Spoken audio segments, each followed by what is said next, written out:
Assalamualaikum warahmatullahi wabarakatuh. Alhamdulillahirrabbilalamin. Asyhadu an la ilaha illallah wa asyhadu anna sayyidina wa nabiyyana Muhammadan abduhu wa rasuluh. Allahumma salli ala sayyidina Muhammad wa ala ali Muhammad kama sallaita ala Ibrahim wa ala ali Ibrahim fil alamin innaka Hamidum Majid.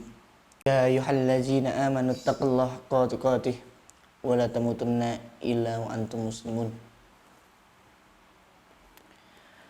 Para jamaah yang saya hormati, pertama-tama marilah kita panjatkan puji syukur atas kehadirat Allah Subhanahu wa taala. Karena sampai saat ini kita masih diberikan nikmat yang begitu melimpah. Tidak lupa selawat marilah kita curahkan kepada baginda kita Nabi besar Nabi Muhammad sallallahu alaihi wasallam. Semoga kita senantiasa mengikuti ajaran dan sunnahnya. Para jamaah yang saya hormati, pada ceramah siang ini saya ingin menghibur dan menyemangatkan para jamaah sekalian, khususnya yang sedang dalam menghadapi cobaan hidup, dengan membaca surat Al-Insyirah yang pasti para jamaah sudah menghafalkannya. Bismillahirrahmanirrahim. Alam nasrah laka sadrak wa wada'na anka wizrak alladhi anqadha zahrak wa rafa'na laka zikrak fa inna ma'al usri yusra inna ma'al usri yusra fa idza faragta fansab wa ila rabbika farghab. Yang artinya, tidakkah kami telah melampangkan untukmu dadamu, dan kami telah menghilangkan daripadamu bebanmu yang memberatkan punggungmu, dan kami tinggikan bagimu sebutan namamu. Sungguh, sesudah kesulitan itu pasti ada kemudahan. Sungguh, sesudah kesulitan itu pasti ada kemudahan. Maka, apabila kamu telah selesai dari suatu urusan, kerjakanlah dengan sungguh-sungguh urusan yang lain. Dan hanya kepada Tuhanmu lah hendaknya kamu berharap. Surat Al-Insyirah ayat 1-8. Dalam ayat di atas, apa sebenarnya beban terberat yang dirasakan Nabi Shallallahu Alaihi Wasallam sampai mematahkan punggungnya? Tidak lain adalah beban psikologis. Melihat dosa masyarakat saat itu, meskipun Nabi tidak ikut melakukannya, mereka tega mengubur hidup bayi wanita, menyembah patung batu, dan hampir setiap hari menumpahkan darah sesama. Tugas kenabian di tengah masyarakat yang terkenal membangkang dan arogan itu juga bagian dari beban berat tugas di pundak Nabi Shallallahu Alaihi Wasallam. Di antara mereka memang ada yang menerima ajakan Nabi Shallallahu Alaihi Wasallam, tetapi yang menerima itu kebanyakan adalah orang-orang miskin dan orang-orang rendahan. Setelah menerima wahyu dari Allah Subhanahu wa taala, di arti yang pertama, tidakkah kami telah melampangkan untukmu dadamu?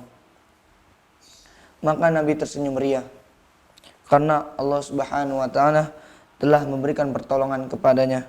Tidak hanya itu, Allah Subhanahu wa taala juga mengharumkan namanya sejagat sampai hari kiamat dengan firman-Nya, dan kami tinggikan bagimu nama sebutanmu. Dalam sebuah ibadah, Nabi Muhammad SAW selalu disebut setelah penyebutan nama Allah Subhanahu wa taala. Antara lain dalam ikrar, azan, syahadat, doa dan sebagainya. Tidak dibenarkan bagi kita sehari lewat tanpa menyebut Nabi Shallallahu Alaihi Wasallam. Seorang penyair menyanjung Nabi Shallallahu Alaihi Wasallam dengan mengatakan, wahai Nabi, engkau pintu Allah. Tidak seorang pun bisa menjumpai Allah tanpa melewati gerbangmu. Benar sekali. Allah menunjukkan bahwa tidak selamanya mendung itu kelabu. Tidak selamanya hari itu siang. Selalu ada siang dan selalu ada malam. Bersiaplah menghadapi malam ketika kita berada di siang hari.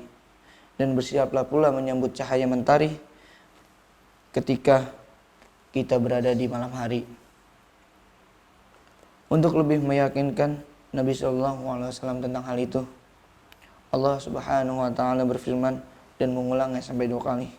Untuk lebih meyakinkan Nabi Muhammad SAW tentang hal itu, Allah Subhanahu wa Ta'ala berfirman dan mengulangnya sampai 2 kali. Maka sungguh sesudah kesulitan itu pasti ada kemudahan. Sungguh kesulitan itu pasti ada kemudahan. Ayat di atas bisa diterjemahkan, sungguh sesudah kesulitan itu ada kemudahan. Di tengah setiap penderitaan selalu terkandung mutiara indah, yaitu 3K: ketangguhan mental, kecerdasan, dan kedekatan kepada Tuhan atau kepada Allah Subhanahu wa Ta'ala. Semua orang sukses selalu melalui kehidupan dengan 3 modal itu, yaitu ketangguhan mental, kecerdasan emosional, dan kedekatan dengan Allah Subhanahu wa Ta'ala melalui ibadah dan doa. Tunjukkan ketegaran kita dengan tetap bersyukur lembut sebagai lambang keceriaan kita. Tetap bersyukurlah sekalipun kita sedang diterjang badai. Dan badai itu Allah sedang menyiapkan mental kita untuk menjadi orang hebat. Para jamaah yang saya hormati, Nabi SAW pernah harus memakan daun pohonan berbulan-bulan karena embargo bahan makanan oleh para pembencinya. Di tengah deritanya itu, Khadijah atau istrinya yang paling setia mendampingi Nabi Muhammad SAW dan memberikan dukungan dana perjuangan beliau dipanggil selamanya oleh Allah Subhanahu wa Ta'ala. Para jamaah yang saya hormati, jika kita mengagumi pengusaha sukses, kita harus bertanya kepadanya berapa lama ia menderita sampai memperoleh kecerdasan usahanya. Tanyakan bagaimana ia tetap bersemangat dan bangkit dari kegagalan demi kegagalan. Ada juga yang mengalami 100 kali kegagalan dan berhasil ketika bangkit ke 101 kali kegagalan. 100 kegagalan itu ditulis di dalam buku yang mengantarkan menjadi motivator kelas dunia. Sekali lagi kita camkan firman Allah Subhanahu wa Ta'ala, sungguh sesudah kesulitan itu pasti ada kemudahan. Para jamaah yang saya hormati, untuk kesuksesan kita harus menjadi pekerja keras dan disiplin. Selesaikan tugas atau pekerjaan dengan segera agar kita bisa menyelesaikan pekerjaan lainnya yang juga penting. Jangan sekali-sekali menunda pekerjaan atau mengerjakan tanpa keseriusan. Istirahat adalah sebuah keharusan, tapi jangan berlama-lama. Gantilah kata kesulitan itu dengan istilah tantangan.